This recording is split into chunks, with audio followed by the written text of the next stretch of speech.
Chloe. That's such a nice introduction. This is all about women's sports and the NIL creator economy. How many of you watched Caitlin Clark the other night play? How many? Look at this. Do you realize that there were 13.2 million people who watched that broadcast? One of the biggest sports broadcasts of the year, and actually did a better rating than almost every single men's sports broadcast, except for the NFL and one college football. Woo! Amazing, amazing. And you know, this is a really interesting time in our culture. Women's sports is trending at an incredibly high level. But before we get there, I want to just say two things. Number one, thank you to Brand Innovators, because this is wonderful that you are on the cutting edge of culture in recognizing women's sports and college athletes as creators. So give it up for Brand Innovators. Mark Sternberg, founder, and Trey Holder. Trey, this is your brainchild. You've done great things to bring people together around sports and creators, and congratulations to you. So give it up for Trey. And I have to acknowledge in this room is someone incredibly special, actually two very special people. The greatest women's college volleyball coach in America, two-time national champion, twice in a row from the University of Texas, Jared Elliott. Jared, you're right here. He would never be able to do what he does without his wife, Andrea. She's right here as well, so give it up for Andrea.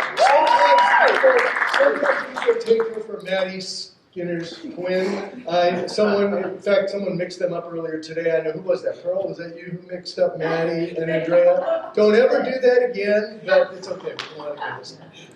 So let's get going here. Think about this. Women's sports for many years, people have been talking about it. But recently, we've seen this incredible forward momentum. I talked about the Caitlin Clark game. That was incredible. And you know, think about women's sports for a moment. World Cup, we watch it. Olympics, we watch it. But for the most part, it's had sort of smaller niche audiences. But now, we're kind of turning the corner a little bit. So it's kind of exciting. Like Madisen, to my left, actually played last year in the NCAA championship game, got the biggest audience of any volleyball game in women's college volleyball history. Almost 2 million people watched that, so that was fantastic.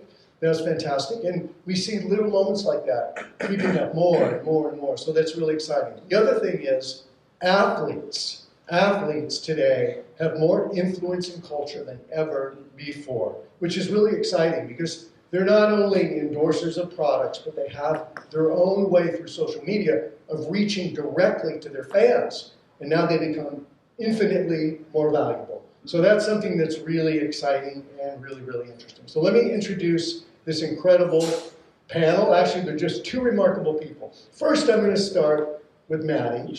Then I'm going to go to you, Craig, and we're going to start the first question with you. But Maddie Skinner, I started watching her last year for the first time when she was heading towards the national championship. And Jared, you remember, in the regional finals, Texas was on the ropes. And who did they go to? Maddie Skinner. And what did she do? She stepped up and she led her team to victory. And I said, wow, that woman has heart. And then I watched her go through the rest of the NCAA tournament. And in the semifinals and the finals, they crushed everybody. Nebraska was bragging how they were going to beat them. And Maddie stepped up and just demolished them in the finals. She was NCAA Tournament Player of the Year. She was the award winner, Honda Award winner, Sullivan Award nominee, and just an incredible athlete. I think she's the best women's college athlete in America today. So this is Maddie Skinner. Give it up for her.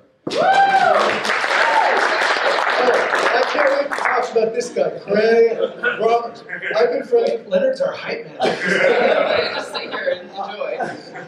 No, I've been friends with Craig for many, many years. I met him because he sponsored, when he was running marketing for Speedo, my wife, Holly McPeak, who was a 3-time Olympian. And I met Craig, and then he became a sponsor for us when I ran the AVP tour. And then he went from being the chief of marketing for Speedo to an illustrious career at the top of many brands. Calvin Klein, The Gap. He ran marketing for Abercrombie and Fitch. And now he's the Chief Marketing Officer for American Eagle Outfitters. Now, I don't know if you've been following this, but for the past year, American Eagle Outfitter is on fire. Their stock is tripled, and Craig says it's all because of him. That's quite the but first of all, I want to show my allegiance here to my friend Madison. Favorite. It's so good. My daughter is a college freshman at UT, so I'm a big fan of Madison's and obviously a big fan of Longhorn athletics. And so it's fun to be on the stage with you today for sure. It was nice to meet you. I'm excited for this. All right, so let's start with the questions. All right, so Craig, I'm going to begin with you. Talk about what you perceive to be the momentum of women's sports and why that's happening. Yeah, so listen, American Eagle is not endemic to athletics. So we are in this for business. This is not a feel-good play. This is a business play. And the reality is college athletes, but especially female college athletes, are driving our business. So thank you for that shout-out for the success. But the reality is we were one of the first brands to get into this NIL space. And we tested things and we learned along the way. But the fact is that female athletes, some of them in more niche sports, are actually driving the most engagement, the most business, and the most conversion for our brand. And so I'm just excited that we have found a new path of influence. And you said it before, athletes are at the center of culture. We are Gen Z's #1 retailer, and when we think about passion for Gen Z, sports is definitely right in there. So really excited to be sponsoring some of these athletes. But again, make no mistake, this is a business, we're a public company, we need to drive results, and these athletes are doing that. So Madison, you're a female athlete, you came up playing club volleyball, and then you sort of went up through the ranks, and now you're playing in college. Do you feel the momentum that exists now in women's sports and where it's heading in the future? Absolutely. I mean, as you mentioned, our game was the most watched college game in history for volleyball. So that's a stride in and of itself. And I think just watching the women's basketball tournament, I mean, to open my phone and have Angel Reese and Caitlin Clark be the first thing that I see is like unknown. I mean, every time I open up, it's men's basketball. Sometimes it's golf. Like, I don't personally love golf. It's random sports, and I'm like, we have these big games going on. Why aren't we premiering women's sports? And so to see that is incredible, and just the people rallying around the females is awesome. I think it's the overall story that's driving this, by the way. I think, again, for our brand, it's not just about the success that these athletes may be having on the field or on the court. It's actually their overall story that's driving interest. And Maddie, you and I were talking before this, is I think female athletes are actually better creators of content.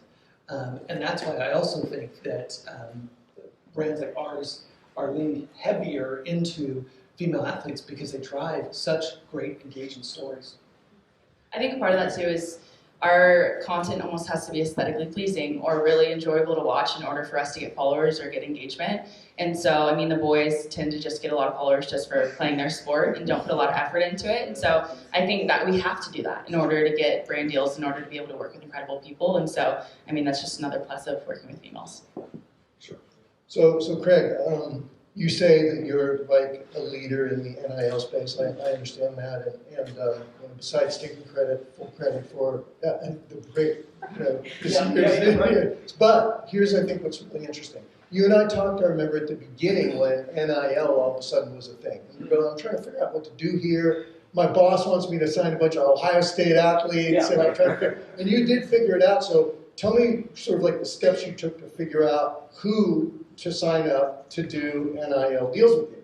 Well, Leonard, real quickly, for everyone else in this room, my boss, Jay Schottenstein, our chairman and CEO, also has his name on the side of the Ohio State arena. So we have a few Buckeyes in the mix. But I honestly, like I said before, I think it's trial and error, this one. And full disclosure, we started with some very big names on the college football field and thought maybe that was the avenue. And then we had some guys in college basketball. We started playing around in the women's space, and you just looked at the results immediately, and you said, wow, these female athletes are driving something that the guys are not. And so we decided just to lean heavier into it. we have worked with a couple really of the big names. We were one of the first brands to work with Livington, the LSU gymnast, who obviously has done amazing on the field, but also has done amazing as an influencer off the field. But some of the UConn athletes, we're working with Bree Hall, who's a great player this weekend for South Carolina.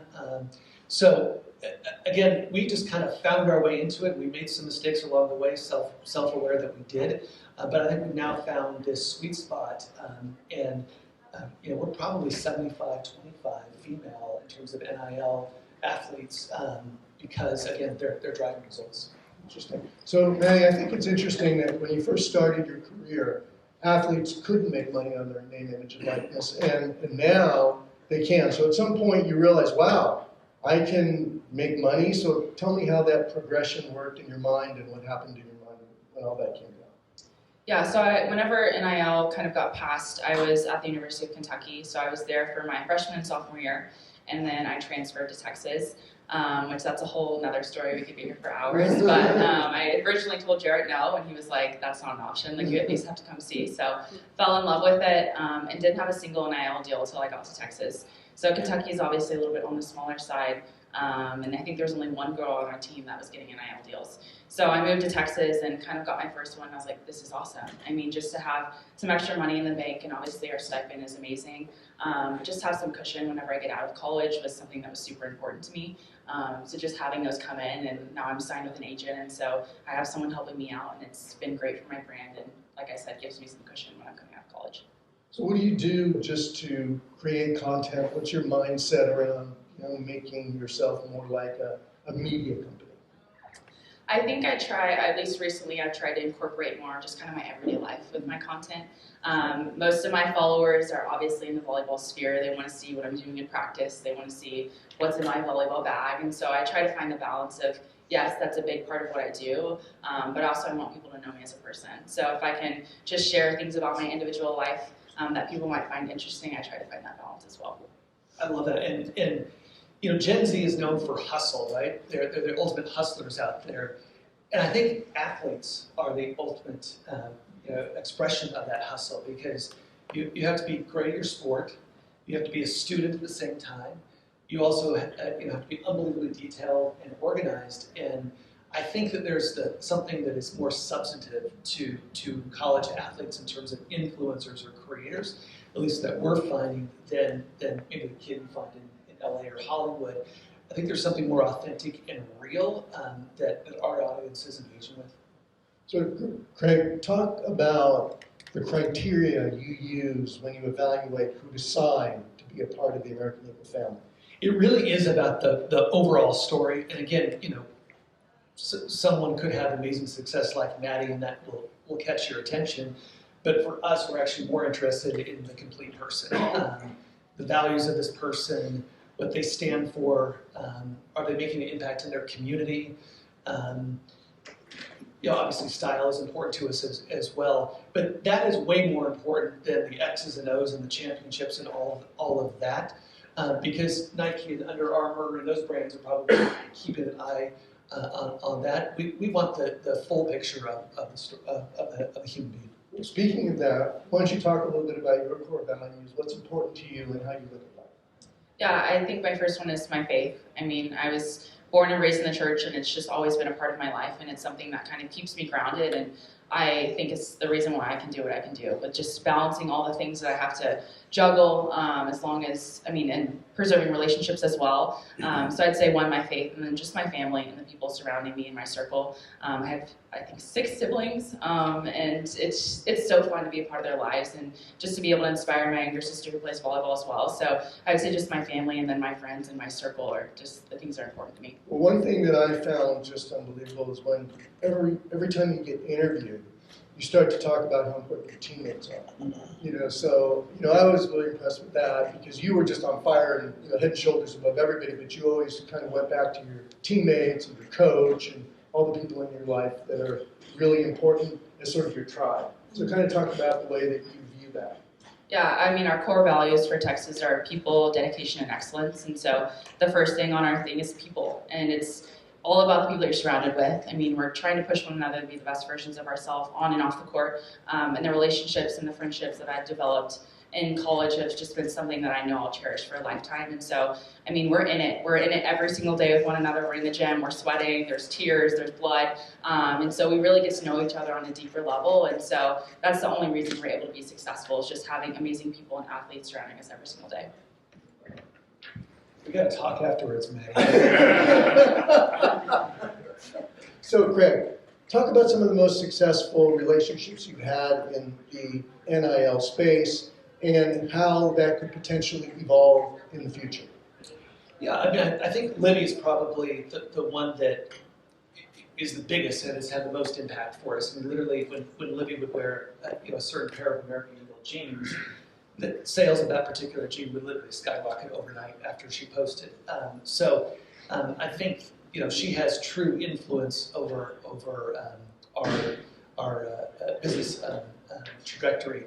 I think in the future, I think more and more of our budget is actually being directed towards these athletes. I think that sports continues to gain cultural momentum. Gaming continues to gain cultural momentum, and I think that we're seeing that the shallowness, I don't mean to be disrespectful, but the shallowness that you see in some other parts of the so-called creator economy is wearing thin on our customer base.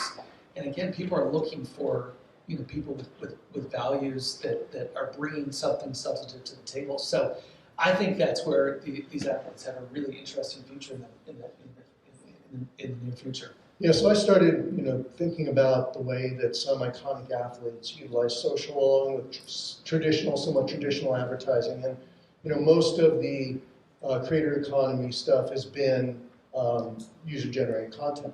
So do you ever see a future where American Eagle produces some content with these people and distributes it and then couples that with their own social, kind of like what Shaq would do, let's say, for example, or Caitlin Clark's doing now, like State Farm's shooting commercials with her, and is that going to be sort of this hybrid of the future? I think it could be. The reality is, as much as we like to think that we put together pretty pictures and beautiful videos that are inspiring, real people are ones that our audience engages with more. So you're seeing less high-end production, more lo-fi, more UGC, more real production. We work with Coco Gauff, the tennis player, and another great example of a talented female athlete with unbelievable values, with a terrific family behind her who believes in certain causes that we're happy to support her in. I think that's what this generation is attracted to, is again, these real people doing really good things. So I want to because we have one of the greatest athletes in America sitting up here, I think people would be interested in sort of getting inside the mind where you have someone who's the heart of a champion. So when you prepare to go into battle in a really big match, what are you thinking about? And when everything is on the line, what is your mindset on behalf of your team? Honestly, I try to redirect my focus to my teammates. I think it's so easy to get wrapped up in the pressure of just needing to perform. And I remember it was the game against Tennessee, the one that we were about to lose. And I looked at my coach, David Hunt, and he was like, "You're about to get set these next 3 balls." And I'm like, "Oh shoot, okay. Like I better get my mind right. Like I know these balls are coming to me, and like it's do or die. Like I either get a kill or we're losing. We're out of the tournament." So I think in that moment, I'm like, I want to do it for Ella. I want to do it for Emma. I want to do it for these girls around me, and that takes the pressure off of myself of just feeling the need to perform. But yeah, I would say that's just kind of my focus, just the people around me, and that keeps me grounded and not too stressed out. Wow, that's interesting. Yeah, right. It's really great. So what do you think about it when teams trash talk? Like, how about when you beat Nebraska and they say they're going to guarantee they're going to beat you next year? How does that make you feel? It fires me up, to say the least. I love the direction that women's sports is going when it comes to just being fiery and being competitive and expressing that side of yourself. And sometimes people don't like it. It's not the norm for female sports. But personally, I love it. And I do think there's a balance. And sometimes people go too far. But I'm all for a good stare down and a couple of words to the net. But yeah, I think it's cool. And I love the direction it's headed in. What about you, Craig? Yeah, I mean, I think, again, you and I have worked together before. We both know that stars drive ratings, they drive interest in sports, and that star power is about emotion and putting it all on the line, and it's like you said, it's like do or die. And I think the great thing about working with athletes, again, for a big corporation like ourselves, is how inspiring for our associates to look at someone like Maddie or Coco or others. Like we have 35,000 Gen Z store associates. And when they look at a champion like Maddie, and they get inspired in their own way to dominate the mall or whatever it is, I think, again, that is something that is different than other parts of this career area. Yeah, and I think we started talking a little bit about how much influence that athletes have in today's culture. If you think about the history of it, originally they just endorsed products, and then they could all of a sudden create their own content and go directly to their fans. And then all of a sudden athletes started producing content themselves and then serving as a magnet to attract.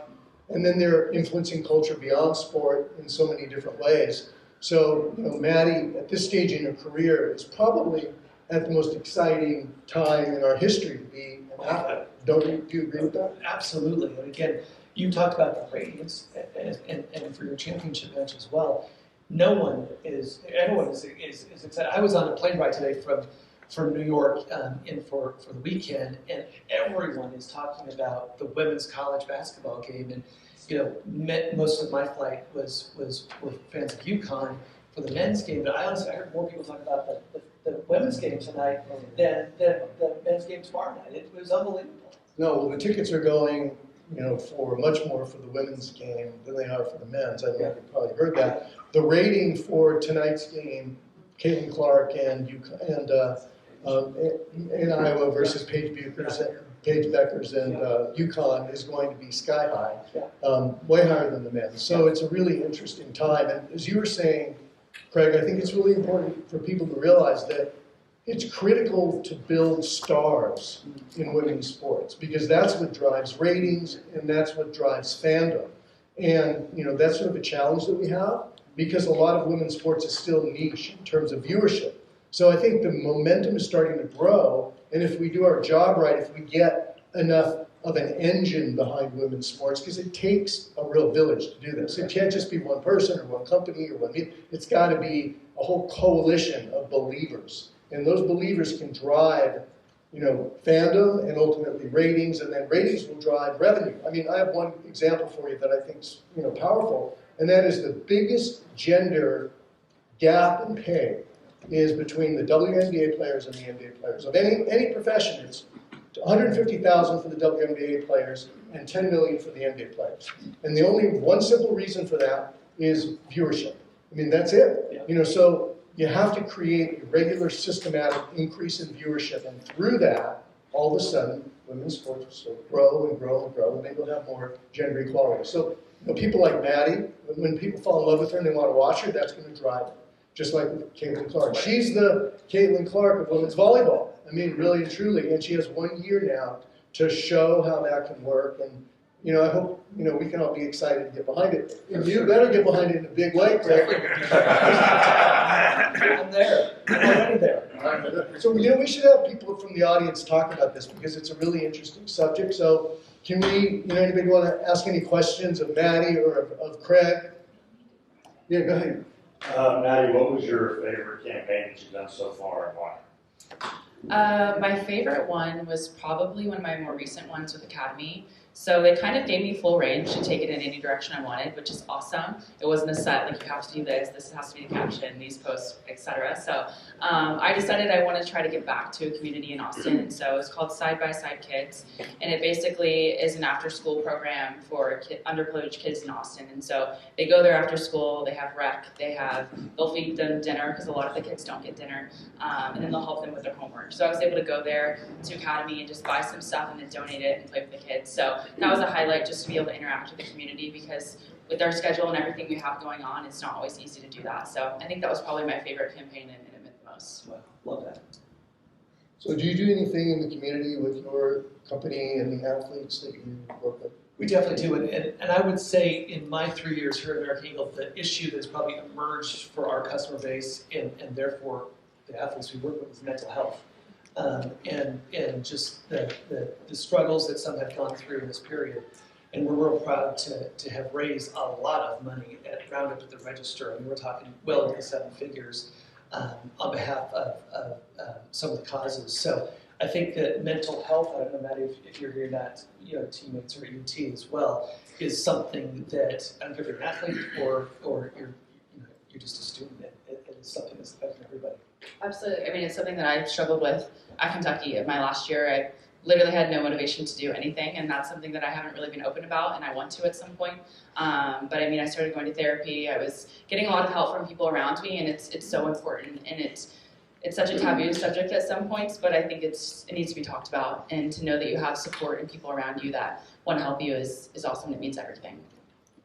Chloe, talk about you being the first NIL influencer and where things have gone since you first started. Oh, you just want to bring me in on this? I'm all for it. No, I know. I appreciate you. I am sitting here listening to this, and everything each of you are saying is just, it's so true to what is happening in the NIL space. And knowing Maddie and meeting Maddie and getting to see not only who she is on the court but off the court is such a testament to why NIL and brands need to be using female creators. I think everything, not only she stands for it, the aesthetic point is ingenious, Maddie. I don't even think you understand how smart that point was, because no matter what we touch as women, when you're a good creator, we make it pretty. We make it smell good. It looks good because we know how to use filters. It's just the way that it is. And you're here to drive revenue and sales. Yeah. And you're doing that by making things pretty, being yourself, and being authentic. So, going back to your question, being the first ever college athlete to monetize their image and likeness, that's awesome. And I love that I was able to do that through Playbooked.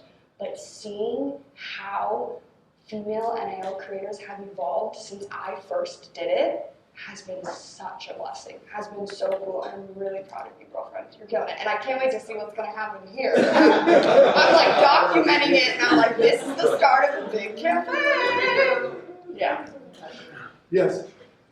Maddie, I loved how you talked about your faith and your friends, and obviously you have like unparalleled success on the court, but how would you define what makes greatness? Like, how would you define greatness, and how do you use your story and your brand and the power through sport to make that happen? That's a great question. I think for a lot of people, greatness is just winning. But for me, it's just kind of how you grow as an individual through that. And as you grow and you adapt and you continue to challenge yourself and accomplish great things, you will get to that point of greatness. And so I think just investing in the people around you is kind of key for me. And that's, I mean, the sole reason that I've been so successful is just having people surrounding me that have supported me and pushed me and encouraged me to be the best version of myself. So to me, that's what greatness is, but I know it varies for a lot of different people. You know, we were talking, I think, last night about you set goals for yourself, and you have a ceiling based on your own perception. But the people that you surround yourself with will either raise that ceiling or shrink that ceiling, depending on how they influence you. So talk about that a little bit. Yeah, I mean, I'm lucky to be a part of one of the best programs in college volleyball history, and the talent in our gym is unmatched, and with that comes amazing people. I mean, they just put up new kind of murals and stuff on the walls, and I was able to put a quote on there, which is awesome. And the first thing I immediately thought to put up there was just the people that are in this program, and so I think that's key for me, and it's something, like I said, it's just, it all comes back to the people you're surrounded with, and those are the people that are going to push you and challenge you, and that's what we have in our gym every single day. So I'm honored to be a part of a program where that's encouraged. Does your coach push you? Does he expect a lot of you? Absolutely, absolutely. I mean, we're expected to be on time, have everything organized, and do everything, like I said, with excellence and dedication. And so there's a high standard, but all the girls there, I mean, it's a privilege to be a part of that program, and everyone wants the challenge. And in the end, you have some amazing and incredible women that come out of the program, and that's all to Jarrett and the staff, so it's awesome. Well, I noticed that you're always 5 minutes early for every meeting. Is that That's honestly cutting it a little close.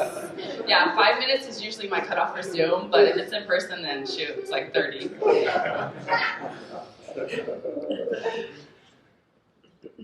Yes. So in terms of collaboration, Craig, we talked to Elf at Team Snap. Yeah. I know you all did a collaboration with them. Maddie, you're out having conversations with other brands. Is there room where, Maddie, you bring an influential relationship with another brand to one of the brands that you're working with, and then vice versa?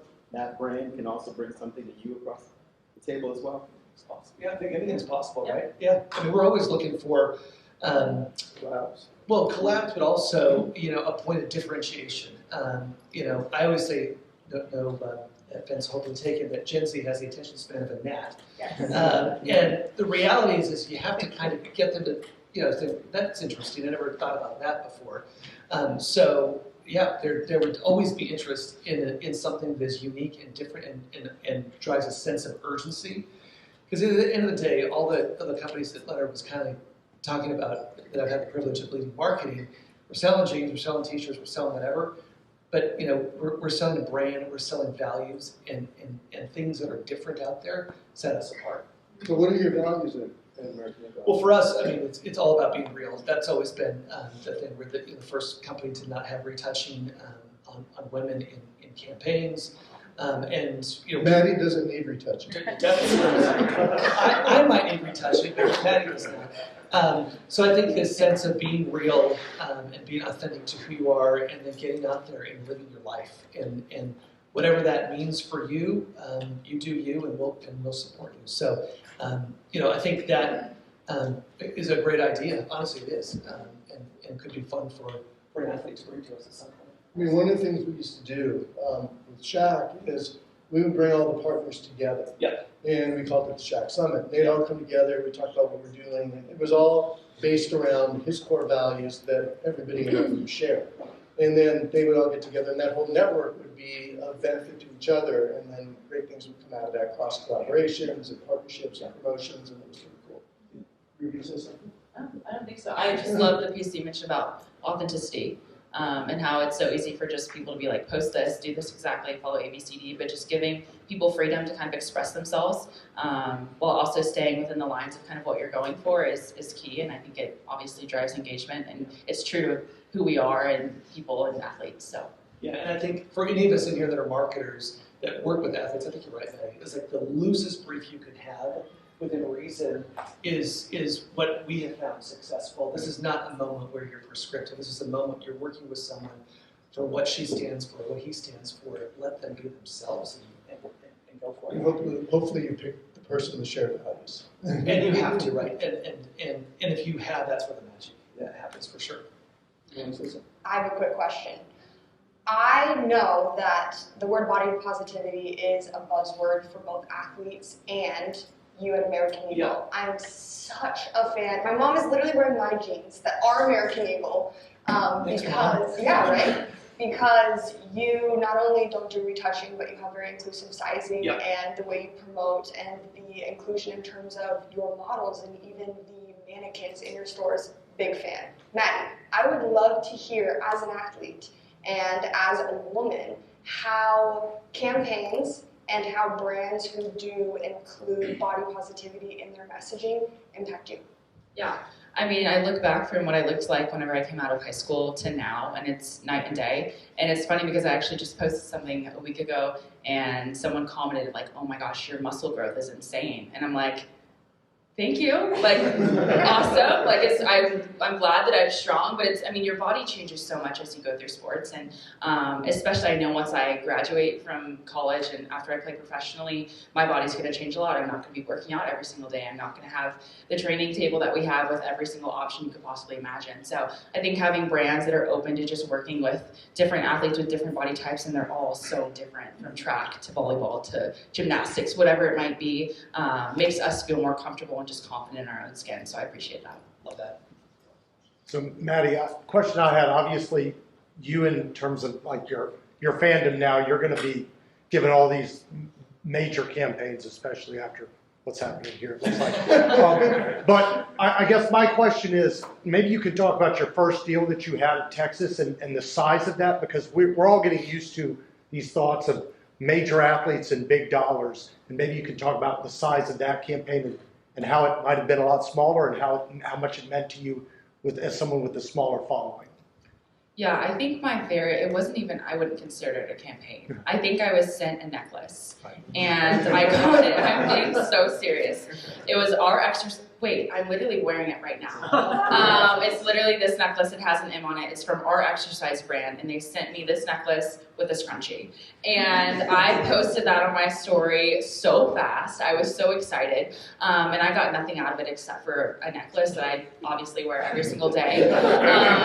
But it meant the world to me, and no one responded to my story. No, everyone was like, all right, cool, it's a necklace. But like, just to have someone think of me, and it really doesn't make a dent in what their inventory looks like, but they just sent it to me and it meant the world. And then a couple months later, I'm doing a modeling campaign for Wrangler. So it's like, it's cool to see full circle just of where I started and then just the opportunities that I've had since then. But I do appreciate the brands for just willing to send a product because it means a lot, genuinely.